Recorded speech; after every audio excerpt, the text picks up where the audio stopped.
Hello friends welcome to my channel. तो आज आम आपण मान जो टॉपिक आनचु O triple S MPS female मानक एएनएम पिला मानक पई कि जोटा आगामी आपण नेक्स्ट पोस्ट आसीबो आ टॉपिक रहउछि आपण मानक इन्फेक्शन एंड इम्यूनाइजेशन रु आपण क्वेश्चन देखिबाकू एग्जाम रे मिलथिला। तो ता ऊपर आमे एक वीडियो आनिछु आपण मानक पई कि आर जो पीडीएफ अछि आपण मानकू टेलीग्राम रे मिल जिवो आ ता सहित आपको जो एएनएम ग्रुप अच्छी से मिल जाव जो लिंक अच्छी व्हाट्सएप ग्रुप रो आ टेलीग्राम चैनल रो सेटा वीडियो डिस्क्रिप्शन में आपको मिल जाव। तो सेटू जाए आपण मैंने जॉइन कर डाउनलोड करेंगे। तो देखो आज आम क्वेश्चन डिस्कसन करिया विथ एक्सप्लेनेशन सहित आपण मानकर एएनएम पिला मानकर जो एग्जाम आगु को अच्छी जो पोस्ट आसबार अच्छी तो related question number 1 which one of the following disease is a communicable एମାନଙ୍କ ମଧ୍ୟରୁ ଆପଣ କମ୍ୟୁନିକେବଲ୍ ଡିଜିଜ୍ ଆପଣ କେଉଁଟା ହେବ rickets amoebiasis and diabetes cancer. ତ କରେକ୍ଟ ଆନ୍ସର ଆପଣମାନଙ୍କର ହେଇଯିବ କ'ଣ ଅପସନ୍ ନମ୍ବର ବି ଆମୋବିଆସିସ୍ ଯେଉଁଟା ଆପଣମାନଙ୍କର କରେକ୍ଟ ଆନ୍ସର ହେଇଯିବ। କମ୍ୟୁନିକେବଲ୍ ଡିଜିଜ୍ ଉପରେ ଆମେ ଡିସ୍କସନ୍ ତାର ମିନିଂ କ'ଣ ଆପଣମାନଙ୍କର କମ୍ୟୁନିକେବଲ୍ ଡିଜିଜ୍ କେମିତି ହେଇଥାଏ ଆଉ କ'ଣ କ'ଣ ତାର ଏକ୍ଜାମ୍ପଲ୍ ଯେମିତି ଆପଣଙ୍କ it is communicable disease it is caused by virus or bacteria. Communicable disease कौन होते भाइरस और bacteria that people spread to one another through the contact with contaminated surface जेन द्वारा आपण मानकर कौन होता है कम्युनिकेबल डिजीज। आउ तार एग्जांपल होची ट्यूबरकुलोसिस डेंगू हेपाटाइटिस आपण को मिजेल्स जो हे गला ए आपण कम्युनिकेबल डिजीज रे आपणकर एग्जांपल रहइबो। नेक्स्ट क्वेश्चन आपण मानक पई question number 2 AIDS virus spread in the body through AIDS virus टा आपणकर केमिति स्पीयर्ड करते को सेल द्वारा suppressor T cell carrier T cell Kupffer cells ना कैंसर सेल्स। तो आपण के टिके मिस्टेक है एटा आर आंसर हे जो आपणकर कोन ना हेल्पर टी सेल जोटा आपणकर करेक्ट आंसर हे जो आपणकर टिके एडिट रे मिस्टेक है हेल्पर टी सेल आपण नोट कर नेबे हेल्पर टी सेल जो अछि एड्स भाइरसटा स्पीड करते तापर एड्स आर आपन कही एड्स तो टेस्ट करा कौन एलिसा टेस्ट आउ एड्स रो फुल फॉर्म आपको जानथिबो accurate immuno deficiency syndrome. AIDS प्रथम आपण मानकर कोठी आपण वर्ल्ड रे आपण साउथ अफ्रिका रे देखा जायतला तापर नेक्स्ट होची आपण मानकर इंडिया रे 1986 जोटा तमिलनाडु रे आपण देखा जायतला। आउ एड्स रे आपण मानक कोन प्रॉब्लम हेतै डिफेंस सिस्टम रे आपणकर बॉडी रो एड्स हेले आपणको आउ वाइज लंग्स डाइजेस्टिव सिस्टम रे आपणकर प्रॉब्लम देखा देइथे एड्स रे। आउ एड्स डे तो आपणको सेलिब्रेट केबे करे जे आपणकर डिसेंबर 1 रे आपणकर। Next question number 3 tab vaccine is useful against tab vaccine Etah आपणको ANM exam रे आस्तला आपण मान भी जानिथिबे एएनएम एग्जाम रे आपणको टैब वैक्सीन आसीथिला। तो option A polio option B diphtheria option C pertussis option D typhoid. तो आर करेक्ट आंसर हे जो आपण मानकर option number D typhoid typhoid होची आपण मानकर करेक्ट आंसर हे जो टैब वैक्सीन। आ ता विषय जानिबा TAB vaccine is a combine vaccine ता कोन ओटा combine vaccine use to the produce इम्यूनि आपणकर इम्यूनिटी जो एगेंस्ट अच्छी ता डिजीज रो ता इम्यूनिटी प्रोड्यूस करिया पई कि आपण टैब वैक्सीन ता यूज करा जाय आ को आपणको डिजीज पे टाइफॉइड आपण जानले ता सहित पाराटाइफॉइड ए आ पाराटाइफॉइड बी जोटा अच्छी सेटा टैब वैक्सीन पे का यूजफुल करा जाय थे। टैब वैक्सीन ता आपण कोन इम्यूनिटी को प्रोड्यूस करिया पई कि सेटा आपणको डिजीज रे करा जाय थे। तो आ विषय जानले एक्सप्लेनेशन ता नोट करिवे। Next question number 4 scurvy is a caused by the deficiency of vitamin scurvy को डेफिशिएंसी अभाव होता है आपन बी कॉम्प्लेक्स विटामिन ना विटामिन सी ना विटामिन डी ना विटामिन के। तो करेक्ट आंसर है जो आपन option number B vitamin C आ बी कॉम्प्लेक्स द्वारा आपन कोन होता है आपन मानको बेरी जेमति रहिला आपन मानको बी कॉम्प्लेक्स पेलेग्रा एनीमिया ए सब आपन को बी कॉम्प्लेक्स आ विटामिन डी जो रिक्टेस होता है आ आपण मानकर जो विटामिन डी कोथुर आपण मिलते सूर्य किरण जेतेबेले आपण मानकर गोटे छोट शिशु को कौन करा जाए विटामिन डी रो दरकार होता तो से कौन करती विटामिन डी को सूर्य किरण रे आपण पिला को रखी था। तो जेहेतु से कौन विटामिन डी पाई परिवे विटामिन के रे आपण कौन ब्लड क्लॉटिंग जोटा आपण हैमरेज जो आपणकर डिजीज अच्छी विटामिन के द्वारा होता है। नेक्स्ट क्वेश्चन देखिबा question number 5 select the viral disease आप एମାନଙ୍କ ମଧ୍ୟରୁ କୋଉଟା ଆପଣ viral disease diabetes tetanus leprosy polio myositis ତ ଭାଇରାଲ ଡିଜିଜ ଆପଣଙ୍କ କୋଉଟା ହେଇଯିବ ପୋଲିଓ ମାଇଟିସିସ୍ ଯୋଉଟା ଭାଇରସ ଯୋଗୁଁ ହେଇଥାଏ ଆପଣ ପୋଲିଓ ଆପଣ ଜାଣିଛନ୍ତି ଆଉ ଡାଇବେସିସ୍ ଆପଣଙ୍କ ଇନ୍ସୁଲିନ୍ ଅଭାବରୁ ହେଇଥାଏ ଲିପ୍ରୋସି ଯାହାକୁ ଆପଣଙ୍କର ଓଡ଼ିଆରେ କୁଷ୍ଠ ରୋଗ କହନ୍ତି ଆଉ ଲିପ୍ରୋସିର ଅନ୍ୟ ନାମ କ'ଣ ହ୍ୟାନସେନ୍ ଡିଜିଜ୍ ଯୋଉଟା ଆପଣଙ୍କୁ କୁହାଯାଉଛି ହ୍ୟାନସେନ୍ ଡିଜିଜ୍ ଲିପ୍ରୋସିର ଅନ୍ୟ ନାମ ଡିଜିଜ୍ର ତାପରେ ନେକ୍ସଟ କ୍ୱେଶ୍ଚିନ୍ ଯିବା question number 6 most of the tumors are malignant benign related to carcinoma sample boils ଆଉ most of the tumors are correct answer जो benign जोटा आपणकर not dangerous माने ଟ୍ୟୁମର୍ସ ଗୋଟେ ଅଛି ତାର ପ୍ରକାର ସେଟା ଆପଣଙ୍କ ଶରୀର ପାଇଁ ଡେଞ୍ଜରିୟସ୍ ନୁହଁ କିନ୍ତୁ ମାଲିଗ୍ନାଟା ଆପଣଙ୍କ ସବୁଠୁ ଡେଞ୍ଜରିୟସ୍ ଟ୍ୟୁମର ଯାକୁ ଆପଣଙ୍କ ଡେଥକୁ କଣ୍ଟ୍ରୋଲ କରିହୁଏନି ତା ବିଷୟରେ ଆମେ ଜାଣିବା ମାଲିଗ୍ନାଟ ଇଏ ଅଛି ମାଲିଗ୍ନାଟ ଆପଣଙ୍କ କ'ଣ ବ୍ରେନ୍ ଟ୍ୟୁମର୍ସ ଗୋଟେ ଏଇଟା ଆପଣଙ୍କର कंट्रोल करें आउ बेनिंग ना होची अपन नॉट डेंजरियस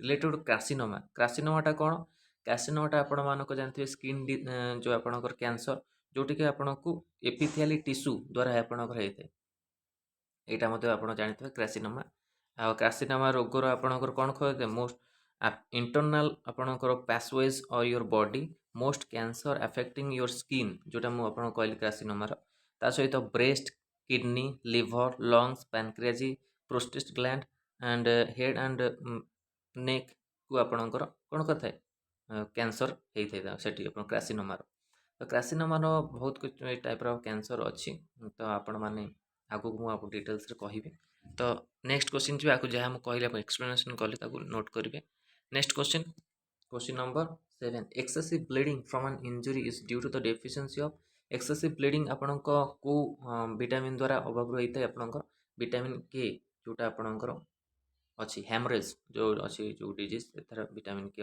आ पढ़ी भी एएनएम रे आपण मानकर ए क्वेश्चनटा विटामिन ए रे night blindness vitamin B beriberi आ विटामिन ई आपणकर जो अच्छी सेटा आपणकर बंध्या रोग जो अच्छी से विटामिन ई आउ ए रोचे आप साइंटिफिक रोचे रेटिनल आउ बी रोचे आपण राइबोफ्लाविन विटामिन ई हूँ टोकोफेरल जोटा आप साइंटिफिक नेम रोचे question number 18 sorry 80 immune deficiency syndrome could develop due to immune deficiency could develop कौन करता है आपणकर ऑप्शन ही रही आप एड्स फुल फॉर्म कौन एक्यूरेट इम्यून डेफिशिएंसी सिंड्रोम तो ऑप्शन नंबर सी आपन correct answer accurate immune deficiency system virus रु होता है आप डेवलप करता है next question number 9 leprosy dash type disease non contagious allergic normal आउ आपनकर लिप्रोसी कौन हो करेक्ट आंसर यहाँ लिप्रोसी हो आप कंटाजियस डिजीज जोटा आपनकर option number B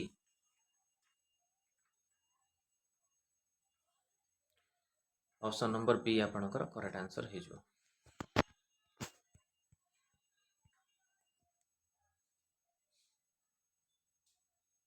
question number 10 a disease transferred from the mother to child through the placenta को डिजीज आपण मानक मदर टू चाइल्ड को ट्रांसफर होता है प्लासेंटा द्वारा German measles syphilis AIDS all of the above तो आर करेक्ट आंसर हो आप option number D all of the above जोटा आप करेक्ट आंसर हम next question number 11 incubation period of typhoid जोटा आपंकर एग्जाम देखा दिव क्वेश्चन आउ पढ़ुची ए रे 7 ରୁ 17 डेज बीटा हूँ 5 आप 5 ରୁ 10 डेज आ सी ऑप्शन हूँ 1 ରୁ 5 डेज और डी हूँ 3 ରୁ 4 डेज तो करेक्ट आंसर हो ऑप्शन नंबर ए 7 ରୁ 17 डेज आपंकर हो क्वेश्चन नंबर 12 तो immune system comprises immune system को आप कंप्राइजेस करते हैं कि option A humoral and fibrous system humoral and cell mediated system option C antigens option D lymphocyte तो करेक्ट आंसर है आपंकर option number B humoral and cell mediated system कौन करता है इम्यून सिस्टम कंप्राइजेस करता है question number 13 haemophilia is a disease associated with कौन heart आपणकर किडनी ब्लड लिवर तो करेक्ट आंसर है ऑप्शन नंबर सी ब्लड आपणक हेमोफिलिया डिजीज एसोसिएट होते हैं। नेक्स्ट क्वेश्चन जी, question number 14। Polio vaccine is discovered by option A Frederick Banting, option B Louis Pasteur, option C Jonas Salk, option D Eli Whitney. तो correct answer है जो आपनकर option number C Jonas Salk, जोटा आपन polio vaccine को discover करसे। Polio होचे आपन गोटे कोन virus disease. Question number 15, the deficiency of iodine can cause कौन होता है? Enlarge thyroid, option B diabetes, option C kidney failure, option D blood cancer. तो करेक्ट आंसर है जो आपण माने कोन ऑप्शन ए एनलार्ज थायराइड आपण करेक्ट आंसर हो। Next question, question number 16, immunization was started in, immunization केबे स्टार्टेड हेतला आपण 1998, 1999, 2001, 1990। तो करेक्ट आंसर है जो 1998 जो आपणकर रहिबो correct answer option number A. Question number 70, who prepare the vaccine for the anthrax and rabies. Anthrax rabies vaccine को किए प्रिपेयर करथिले? Pasteur, Jenner, Paul Ehrlich, penicillin. तो करेक्ट आंसर है जो ऑप्शन नंबर ए पास्चर जे करथिले कोन prepared vaccine anthrax and rabies को। देखो ये haemorrhage is caused by the deficiency of को कारण होता है आपणकर कहली रिसेंटली पूर्व क्वेश्चन आपणकर ऑप्शन नंबर डी विटामिन के द्वारा आपण मानकर होता है। Question number 19, plague is the cause by the bacterium. Plague को बैक्टेरियम द्वारा होता है? एर्सिनिया स्यूडोट्यूबरकुलोसिस, बी होची एर्सिना पेस्टिस, तापर सी होची एर्सिना एंटोक्रोटिका, डी होची नॉन ऑफ द एबव। तो करेक्ट आंसर है जो option number B Yersinia pestis जोटा आपण करेक्ट आंसर रहइबो। क्वेश्चन नंबर 20 और last video last question, a patient suffering from the dash are the recommended oral dehydration therapy. कौन recommend करिवो आपणकर सफरिंग फ्रॉम को डिजीज पे कि आपण कहिजो एटा हे जो typhoid. Correct answer option number C. तो यहाँ था आपण कि मोस्ट इम्पोर्टाट 20 क्वेश्चंस आपण मन कि एएनएम रो जो नेक्स्ट आपणकर पोस्ट आसीबो। आउ यही सब आपणकर जो एएनएम पिला मानकर किछि किछि प्रोब्लेम करछंती जो थरे आपणकर जॉब रे आउ केस करछंती बारंबार। आउ सेति पई कि आपण मन रिजल्ट जो अछि जेटा टिके आपणकर आशंका रहउछि केबे आपण आसीबो तार टिके टेंशन रहउछि पिला मानक पई। तो ई सब प्रोब्लेम को आगु को आम देखा मिलूँ आउ ताकू केमती पिला मानकू बुझेला परे भी से माने से सब करूछंती। तो देखा जाऊ O3 तार कौन डिसीजन नौची आपण मार जो एग्जाम रिजल्ट को लेकिन रिवाइज आंसर को लेकिन अपडेट आसिले आपण मानकू निश्चिंत दिया जिवो। तो देखा जाऊ कौन होउची। तो यहाँ था आपण मैंने इम्पोर्टाट अपडेट आपण मैंने पढ़ंतु, सॉरी इम्पोर्टाट क्वेश्चन आपण मन कि आपण मैंने रेगुलर आपण मैंने प्रिपरेशन करंतु। आउ मु जो वीडियो करुच्ची आपण मन पे सेटा आपण मन हेल्पफुल रहिबो एग्जाम पई कि जो अच्छे आगामी एग्जाम आपण हम आगामी पोस्ट बाहर। तो रेगुलर आपण प्रिपरेशन करंतु ए सब आउ के बाहर की रुहंतु। आउ जितेबाला रिजल्ट बाहर आ रिवाइज आंसर कि आसो से O3 अपडेट दो। तो यहाँ था इंपोर्टाट क्वेश्चन आपण कि जोटा रिलेटेड होता है इन्फेक्शन इम्यूनाइजेशन टॉपिक रु। आर मिसलेसन क्वेश्चन आम आने मिसलेसन क्वेश्चन माने सब टॉपिक रो मिसिकी आपन आसीबो।